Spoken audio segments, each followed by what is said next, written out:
Hello, I'm Evan here. Um, this is gonna be cool because hold on, let me get my train of thought back.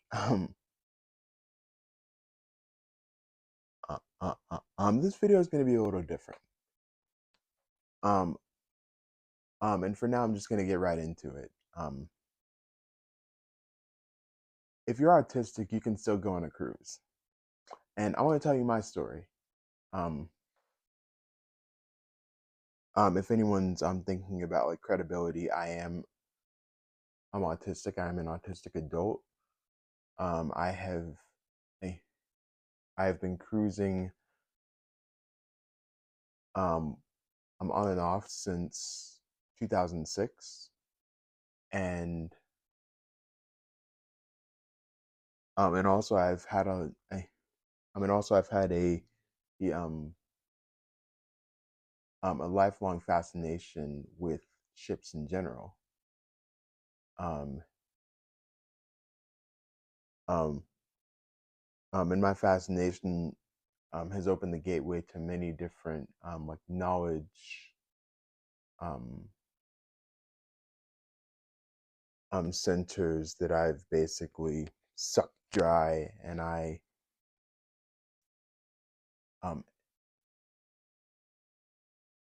um, that I've sucked dry, like eh, to where I can tell you just about anything about ships, and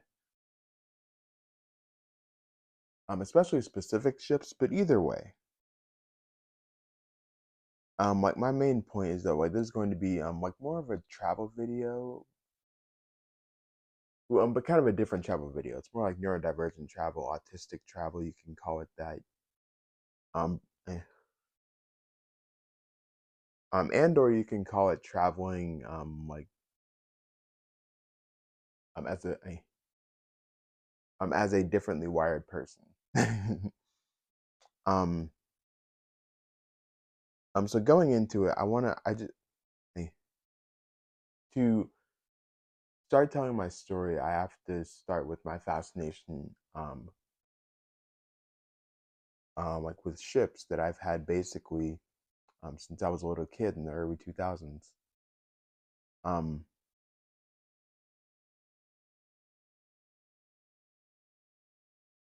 Essentially, one day, my mom she brought me to a bookstore, um, and we were looking at books, and I pointed to a certain book that said, well, actually, I'm not sure if I could like properly read at that point. I couldn't read like the way that I would like end up knowing how to read, like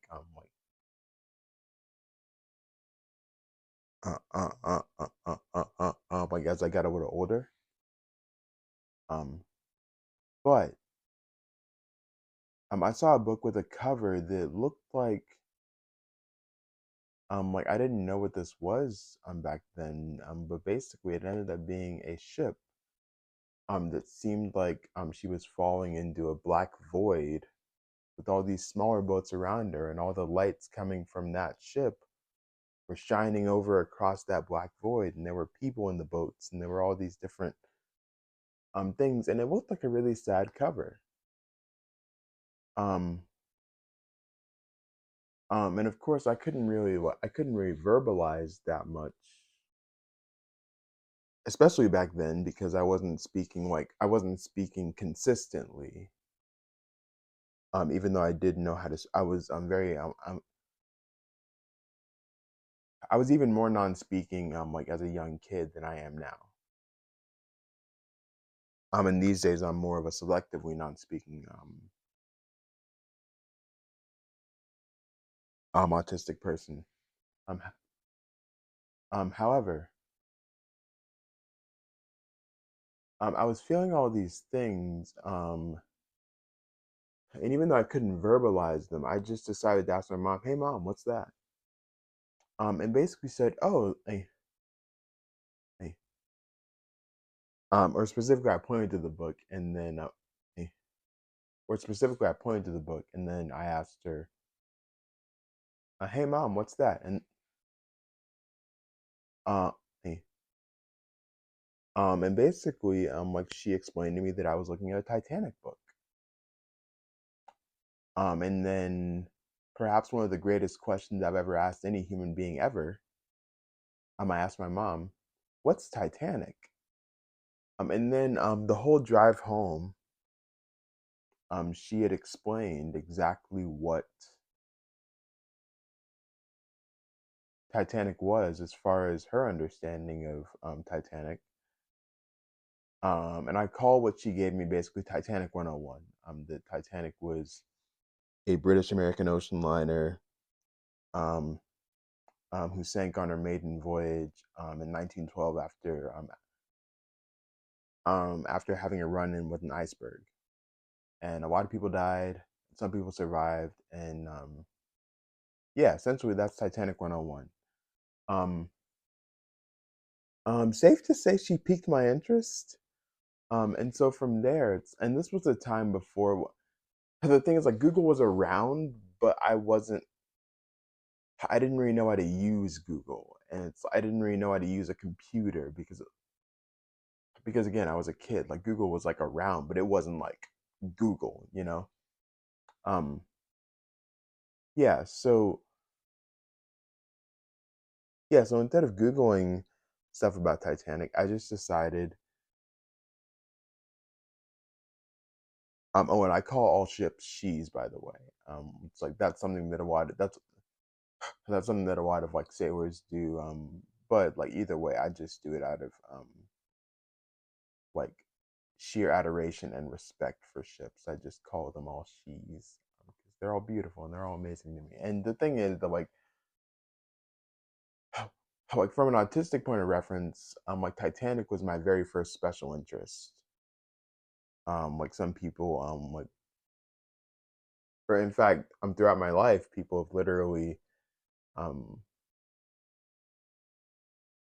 like stated in no uncertain terms that like, oh, Evan is obsessed with Titanic, and it's like, sure, that has like some like, there's some negative subtext in the word obsessed, especially the way they were using it against me.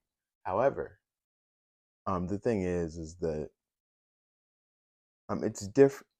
The thing it's different when you're autistic because like a special interest is something that you it's a safe place for you, and really like what it helps you to do, like what a special interest helps me to do as an autistic person, is that it helps me to make sense of the world. In fact, if I can connect it, or in fact, if there's anything in the universe that I need to know, if I can connect it to, you can't really see her all that well, but that ship right there, Titanic, then basically you can guarantee that I'll be able to understand it on a very deep, intimate level. Um, and how did I get this understanding? Like in a time before Google was Google, and before I was like really old enough to like actually know how to use a computer, mom bought me a bunch of Titanic books, and I read every single word of each of them. Probably just about every word of each of them. Um, but yeah, the thing is that like I'm so glad. I can't thank mom and dad enough for like enabling me to initiate my own learning. And it's like any sort of Titanic book I could get my hands on, like ones at the school library, and then like ones, but the real ones were the ones that I could just buy and just like have for myself. And so it's like bookstores. I'm not sure how many of them they got online at that point in the 2000s. But either way, the thing is that um is that like from that one single trip to the bookstore, like as a kid, uh, uh,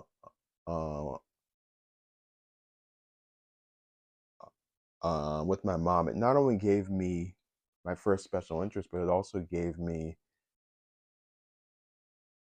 my primary conduit through which am able to understand the world. And so, yeah. And so you might be wondering, oh wait, hold on. I'm sorry, I skipped a part. The thing is that as I entered preschool and started going into elementary school, my fascination in Titanic, and also the two new ships that that a then very new cruise line named Disney Cruise Line was were building. Um,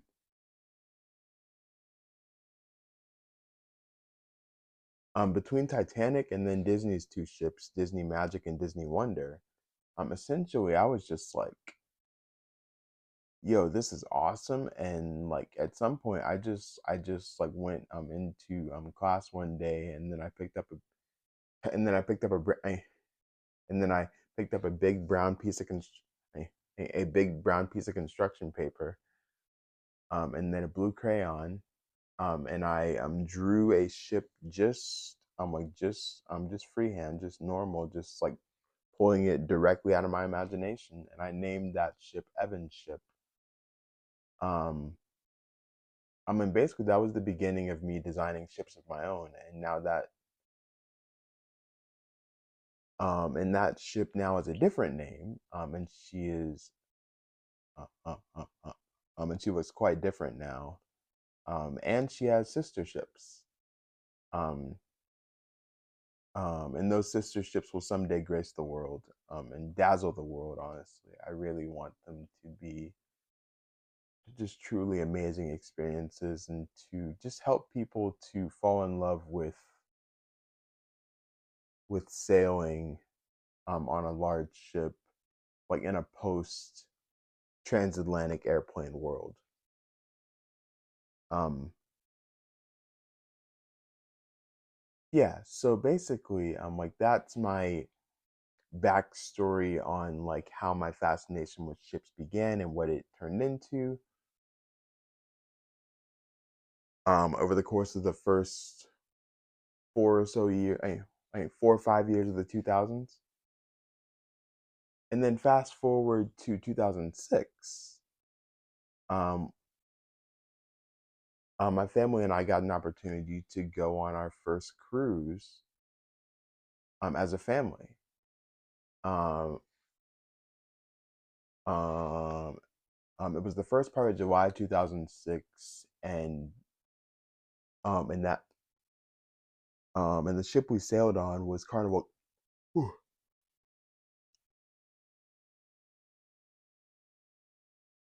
I think mom just came in. Like she's been on an adventure. But yeah, the thing is that in 2006 we took our first cruise, and her name was Carnival Conquest. She's a part of Carnival Cruise Line.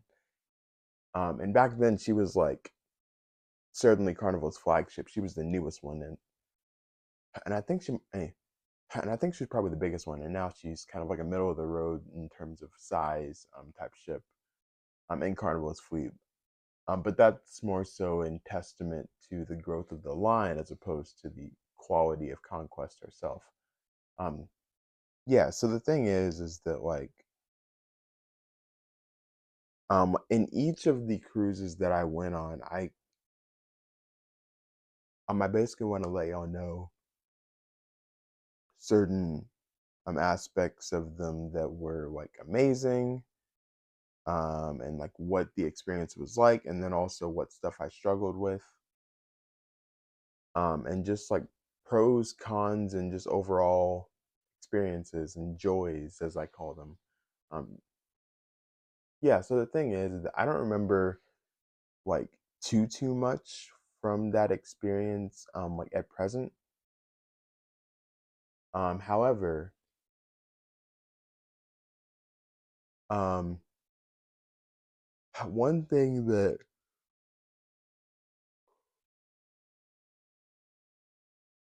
one thing that you that is to be known about most ships is that there are definitely spots, especially like larger public areas, where things are going to be very loud. And if you're a hypersensitive autistic person, then things are going to be exceptionally loud. Um, in most cases, like as long as I was able to find my way to a quieter place at some point, like whether that be in my cabin or whether that be up on deck and like in like a quieter area of the deck or when nobody was around. Um, in times like as long as I got like a good like balance of those times, I was basically able to regulate myself, or just like stay regulated, overall. Because like again, it's like because again, I wasn't even like 10 years old. I certainly wasn't consciously thinking of like how to regulate myself, um, as an autistic person. Because at this point, I didn't even know that I was autistic yet. Um, um, as far as like the stuff that as far as the stuff that was amazing, it was just amazing to be on the exact type of moving object that I had spent the last 6 or so years of my 6.5 years of my life just studying. Like, um, I'm an almost entirely outside of school. It's like every time I'd be at school, I'd be thinking about Titanic, and every time I'd be out of school, I'd be reading my Titanic books.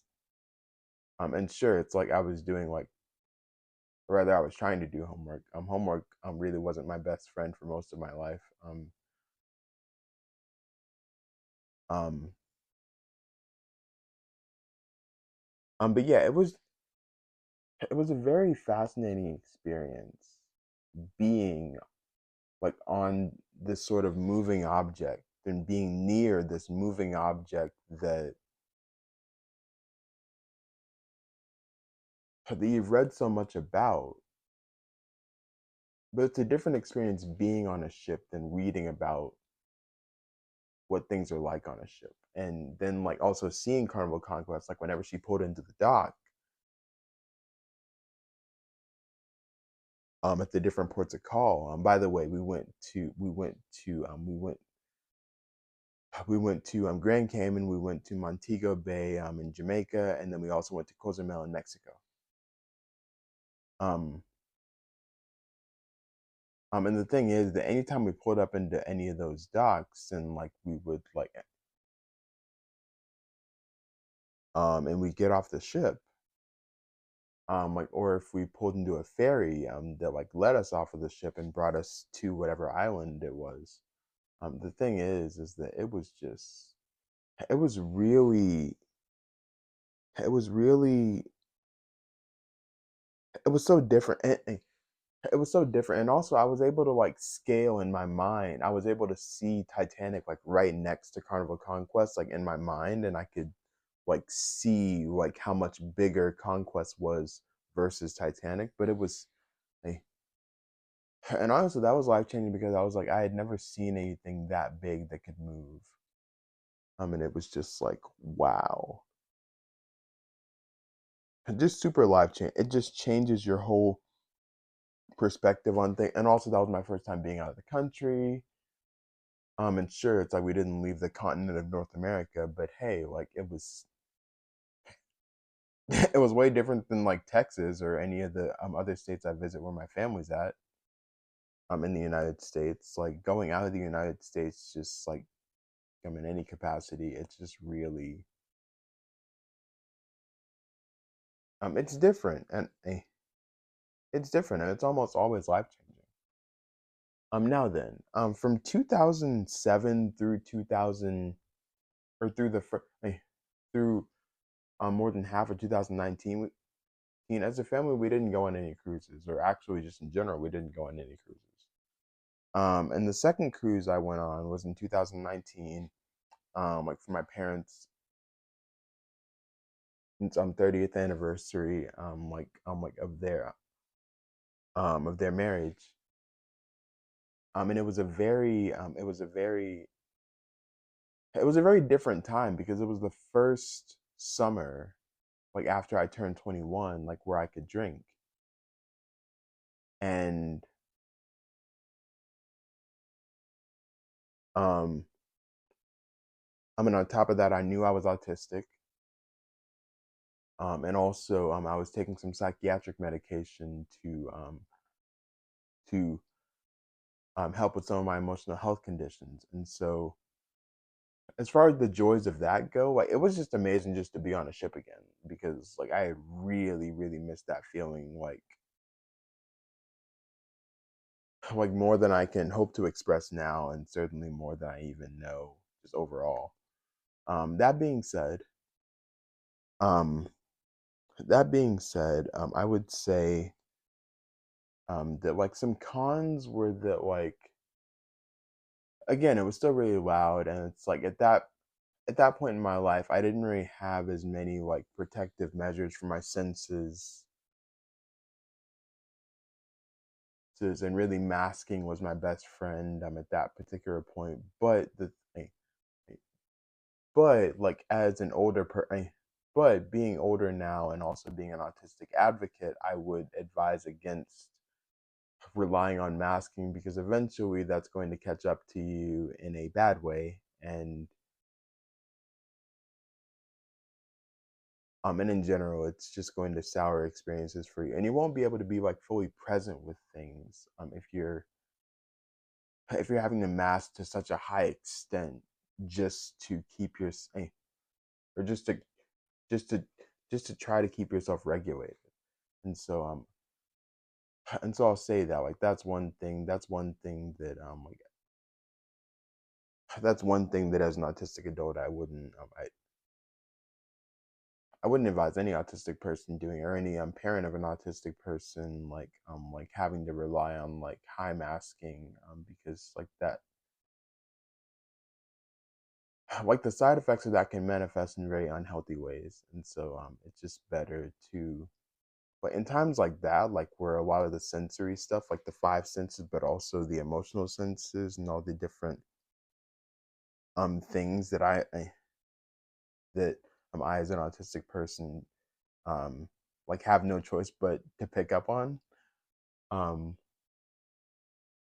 essentially in times like that, I would just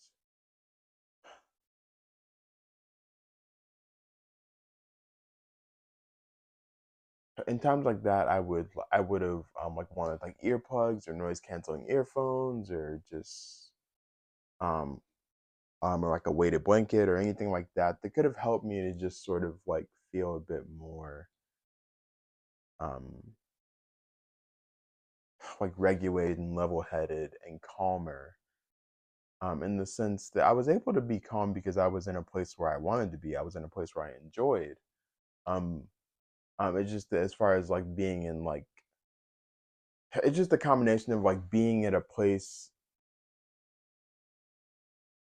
that you want to be and that you enjoy being, but also having to deal with all the sensory stuff like large crowds and like crying babies and different things like that. And so just like it's in times like that where I really wish I would have had, as I call it, sensory protection equipment, or SPE.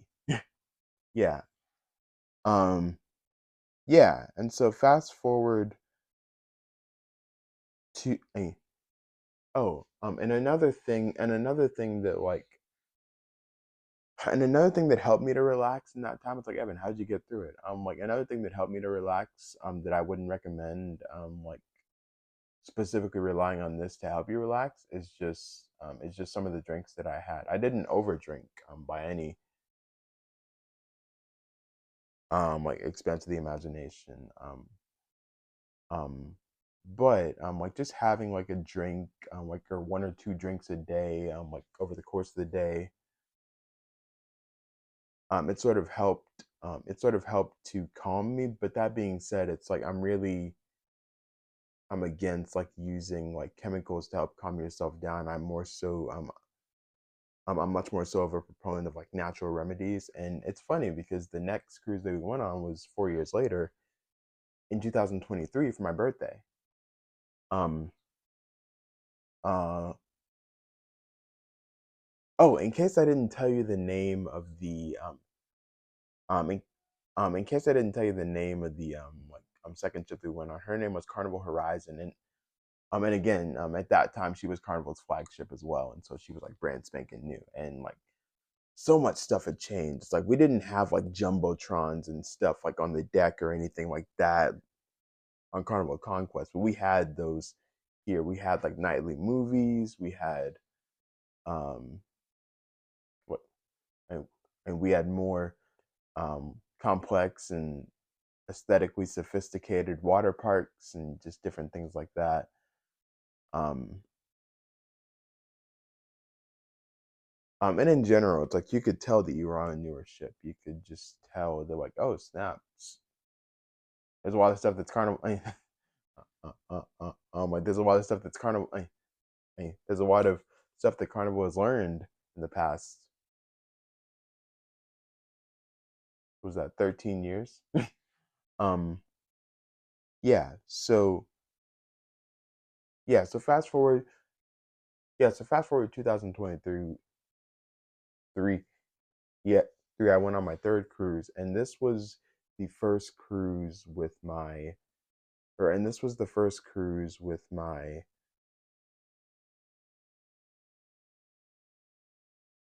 like where my mom and I like went like just the two of us as opposed to all four of us, like my sister and my dad. They like they did their own thing while we were on the cruise. um and the cruise I went on that time, her name was Scarlet Lady, and she's a part of a much newer cruise line named Virgin Voyages. Shout out to Richard Branson. Like he's a dope dude. Extremely creative and extremely visionary in terms of how he like looks at like wellness and different things like that. And so that, and it's funny because it's like at the and it's funny because like I fit right in the sense that like a lot of times, like unless it was like a straight up party element sort of thing, like a party time or a party portion of the ship, it was definitely it was definitely a much quieter experience because a lot of the people there, I certainly wouldn't say that they're sedentary. Almost to the contrary. Like in many cases, they're very active, very fit people, very like fitness conscious people, and that also ties into the the cuisine aboard Scarlet Lady as well. In the sense there were a lot of like vegan options and gluten free options and like uh yeah, and gluten free. That's something that I've been exploring all throughout my post diagnosis. I got diagnosed when I was like, actually I don't know exactly what age. It was probably like around 9 or 10, but again I didn't know until I was almost 12. Um, and so in that time, like I have um experimented on and off with like doing gluten free stuff, and I found that in the times when I don't have gluten, I feel a little bit better, but like the way that I was eating for most of that time, between 12 and the age I'm at now, um, it's been difficult to reliably keep gluten out of my diet. Like the way that things are, and just the way that I tend to eat things. And sure, like that's like changing. Like there's far less gluten in my diet now than there was like 8 years ago. However, I say all that to say that um, on Scarlet Lady, it was really cool seeing a new. It was really cool seeing a new type of ship. In the sense that she had a new like an actual hull design, like instead of having a pointed bow or a raked bow as they call it, like she had sort of like a rounded bow, and which they, yeah, which they tend to call a parabolic bow. It looks like my, it sounds like my dad's here. If you heard him, he's just enjoying himself. Um, as he typically does when he walks into the house. He's just happy to see mom and I. Either way. But yeah, the thing is that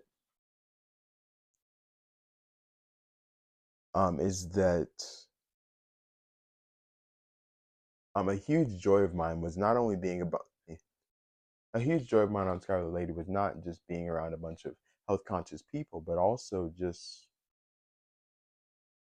but also just being on a newer, more innovative type of ship. Um, and also having all these different dining options. Like very early on in my life, I acquired a taste for sushi, and I was able to have as much of that as I wanted. And then they also had like normal breakfast stuff, but then they also had like health conscious breakfast stuff, like Nutella toast and and avocado toast, like all the different vegan and non-vegan stuff there too, and like vegetarian. Like the thing is though, like the thing is like a huge thing that I like about Virgin is how is how um is um it um is how uh is how inclusive and is how like inclusive they are as a cruise line in terms of dining options and diet options, which is a huge plus for most autistic people, particularly those who have major food sensitivities like I do. And so all that to say, um and then fast forward to now, I'm gonna go on a cruise around my birthday, or probably just after my birthday. Like this year. Like later this fall. Um, um, and honestly, I'm not gonna read too much about like this ship in this particular case because I just want to wait and see. I just want her to happen to me as opposed to me like super duper reading up on everything because I've never done that with the cruise before, and so I just like yeah, I just want to see it. And maybe I'll read up on certain things, but like overall, I'm just going to try to let this fourth ship just happen to me this year. Now, um as far as as far as like practical advice, um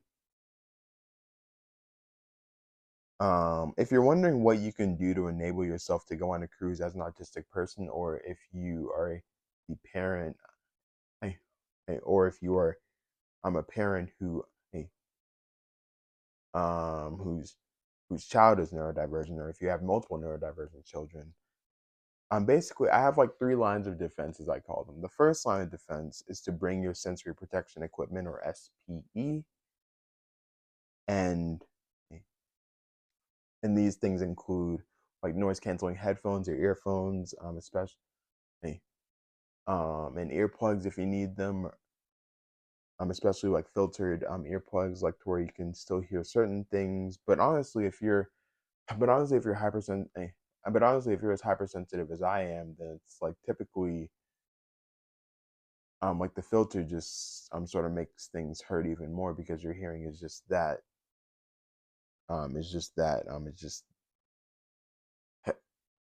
it's just that sensitive. And so it's I would say, in fact, I keep these on me like everywhere I go. But basically, like, if you have like these loop earplugs, like they come in this little package right here, and they look like this. Hopefully, you can see that pretty well. But yeah, but yeah, you gotta, and they have different tiers. But either way, like a pair of these are invaluable to any person on a ship who is experiencing a lot of different like sound sensitivities and things like that. I don't know where my AirPods are. I was going to show you those too, but either way, like those are basically like my noise canceling earphones. And then if you have a cabin member or a cabin mate who snores, loops are good for here because they typically stand flush with your ear. And so there's next to no potential of you hurting your ear if you have your loops in. Like eh, unfortunately they're not noise canceling, but still, um, it's certainly better than just doing it with no ear protection. And then also, having your weighted blankets or having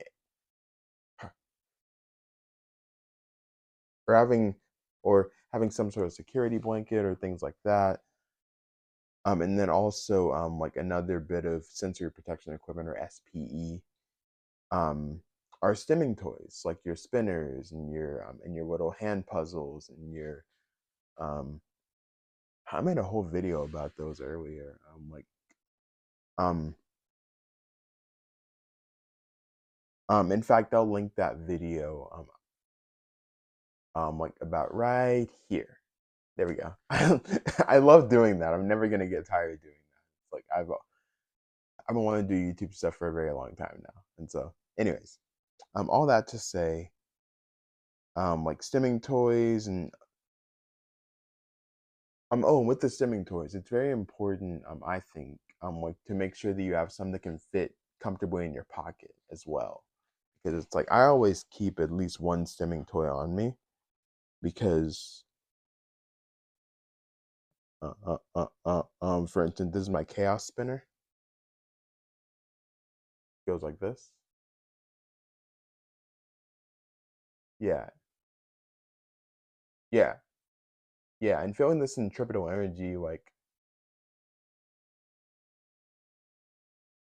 affecting your hand and your fingers, it's very relaxing. And then also seeing it, it can just sort of help you to sort of like control any sort of chaos that's going on in your life. And you can even like hear it in the intonation of my voice. It's actually making an effect. Either way, it's funny. I'm glad I did that during this video. But either way, um, yeah, yeah, um, yeah. So sensory protection equipment is definitely the first line of defense, as well as stimming toys. The second line of defense, and this one, like could really make a big difference, as far as um um as far as like taking a weight off of you as an autistic person, or you as someone caring for an autistic person, as well as the child who happened to be autistic or otherwise neurodivergent. Like the second line of defense is to ask the cruise line, like specifically the cruise line you're going on, because each one sort of has their own thing. If they have something, um, ask the cruise line what programs they have, that are designed to accommodate people who are wired differently. So like if you're ADHD, if you're dyslexic, uh, if you deal with Tourette's, if you're autistic, uh, uh, uh, uh, if you have Down syndrome, any of that stuff, any of the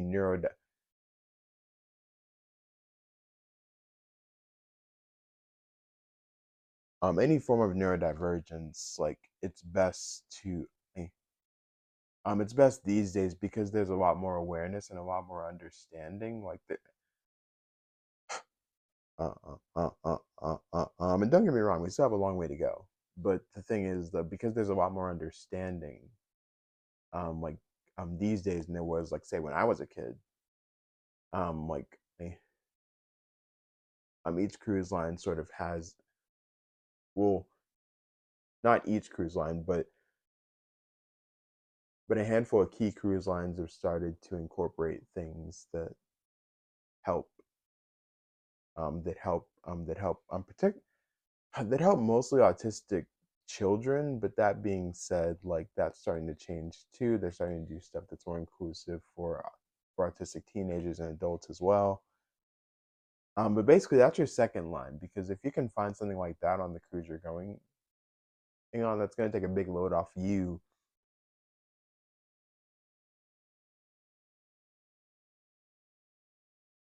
as an autistic person, and also if you're traveling with someone, it's going to take a big load off of them too. Um, yeah, and then the third one is, and it's funny. This is the third line of defense, but honestly, I think it's the most important because I think it's the one that'll actually make the biggest difference. In the sense that, in a much more long-term sense, the third line of defense is to understand what your non-negotiables are, especially if you're an autistic adult, because by then,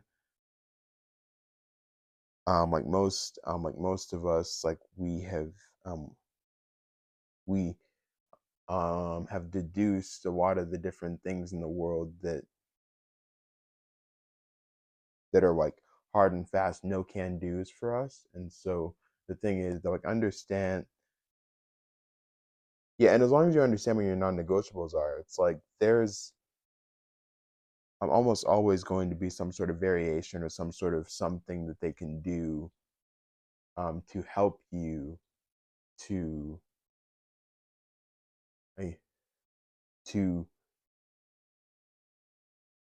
help meet any of your dietary needs or your sensory needs or any of your transportation needs or any of that stuff. Um,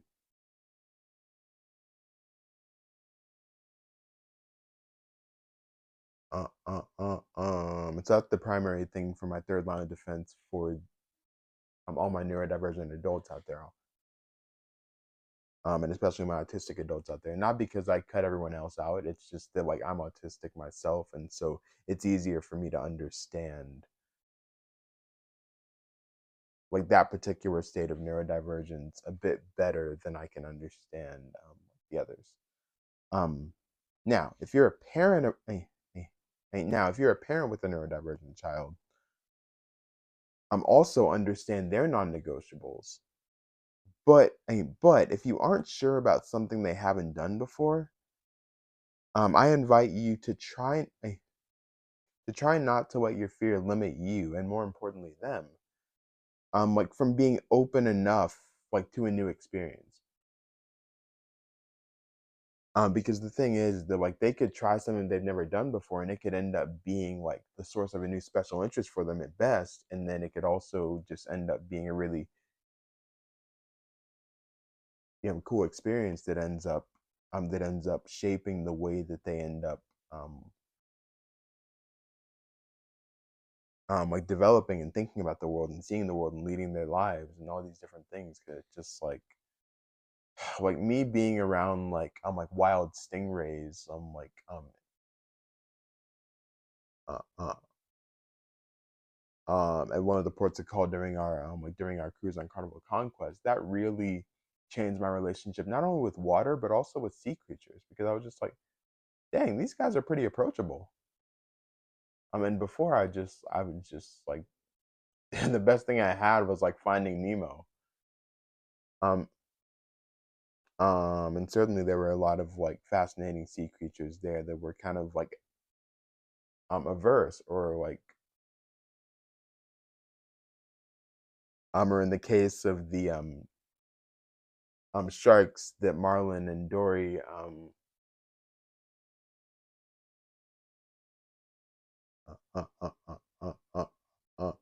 like ran into like who the ringleader was Bruce. Essentially it's like those guys were like they were like essentially like they were like the the sharks who were in a 12-step the sharks who were in a 12-step program who basically relapsed like during the like during the runtime of the movie they had an incident where they tried to attack like Marlin and Dory. But either way, like me seeing like wild stingrays like in the Gulf of Mexico or in the Caribbean Sea, like that was really, yeah, I'm like that was a really different sort. And like touching them, it was just like, wow, it's like these guys, like they aren't gonna hurt me, like just straight up. Just like they could, and that's still a possibility. It's not like it's a 0% chance. um but having that experience before the age of 10, like it changed things for me. It really helped me to understand a bunch of different things about myself and just life in general. And so it's I invite you to try to be open to letting them like do new experiences. And also the thing is that even if they don't like the experience, I want you to remember this. I want you to remember that despite what society and doctors try to tell you about you if you're autistic, or your child, there's literally nothing wrong with your child. And what you're seeing when they struggle is not a failure on their part or yours, um, but a symptom of them living in a world that didn't take their needs. Note that I didn't say special needs into account like when it was built. And I didn't say special needs because the thing is that if you think about the needs of autistic people as being special, like then it seems like it's extra when really like the thing that I think uh,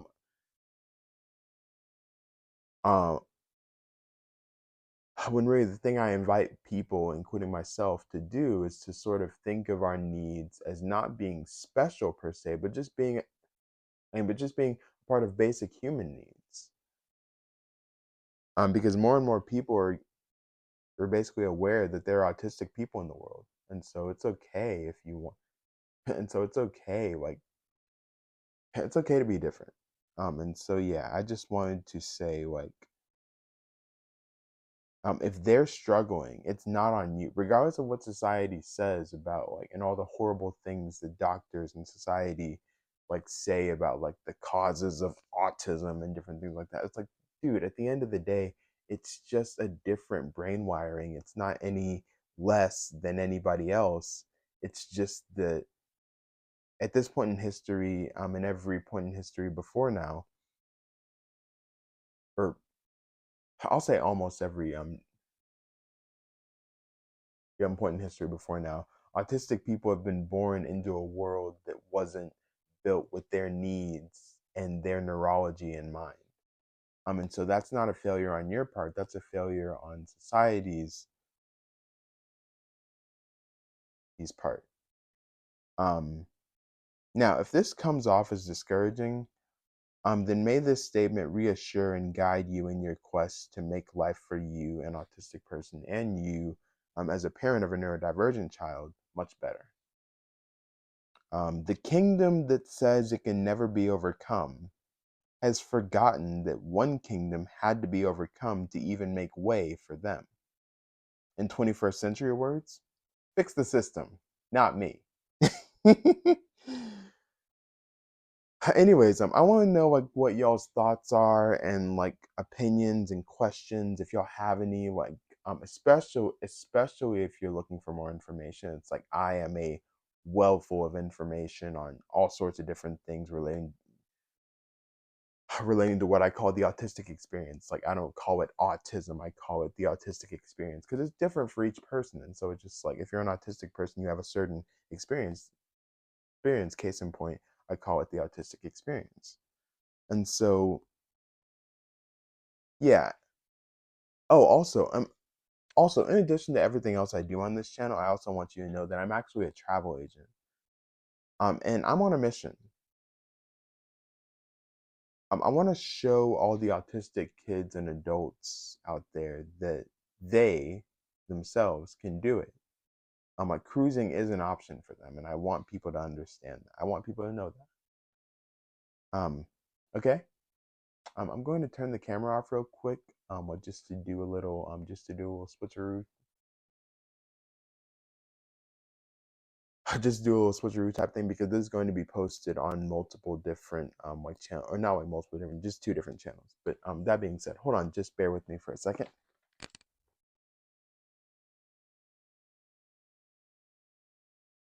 Now then, it's cool. This is actually my 200th video. I'm like on this channel. It's like my channel just turned. By the time you're seeing this, my channel will have turned will have turned. And I'm 15 years old. I'm like that. The day out. the day before this was uploaded. And so if you're watching this on my channel, like thank you so much. First of all, and also heck yeah, heck yeah, 200 videos in 15 years in one day. Heck yeah, we we did that. Um, yeah, eh, and also like if you've been afraid to cruise and want to like learn more about it, then like I've started a new channel that is the official channel for my travel agency that I co-own with my mom. And I'm going to post a link to it like somewhere, probably everywhere. I'm like both cards and description, so we all know like where you can find it. So here, down there, and perhaps even in a comment. And so yeah. Um, that's basically it for this one. And then at the end of the day, I love you. I think you're awesome. Um, I'm so glad that you exist among us today, here today, and I'll see you soon. Bye.